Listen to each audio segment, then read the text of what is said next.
Përplasja mes Izraelit dhe Iranit hyri në ditën e 4, ku të dyja vendet goditën njëra tjetrën me raketa gjatë natës dhe mëngjesit të sotëm.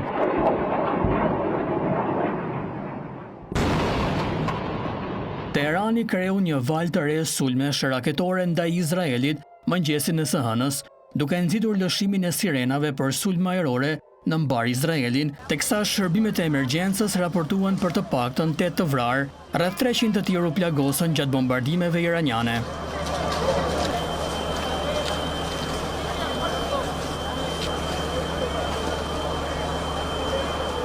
Raketat iraniane goditën qytetet izraelite të Tel Avivit dhe qytetin portual të Haifës para agimit të së hënës, duke shkatëruar shtëpi dhe duke nxitur shqetësime mes udhëheqësve botror në takimin e G7-s të kësaj jave se përballja mund të çojë në një konflikt më të gjerë rajonal.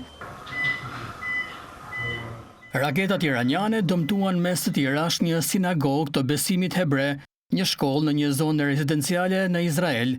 Janë këto pamjet nga dëmet e shkaktuara në Izrael.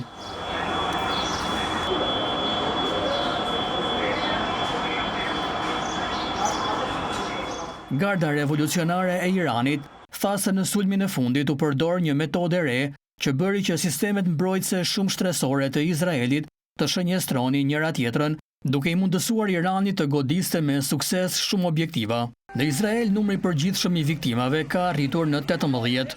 Ushtria izraelite bëri të ditur se në përgjigje të sulmeve iraniane, avionet luftarak kanë goditur 10 qendra komanduese në Teheran, që i përkasin forcës Quds, një njësi elite gardës revolucionare të Iranit që kryen operacione ushtarake dhe të inteligjencës jashtë territorit iranian. Irani konfirmoi se kreu i njësisë së inteligjencës së gardës revolucionare Muhammad Kazemi mbeti i vrarë nga sulmet izraelite. Kazemi vdiq së bashku me zëvendësin e tij Hasan Mohaçeq dhe komandantin Mohsen Baqeri në sulmet izraelite të dielën në mbrëmje.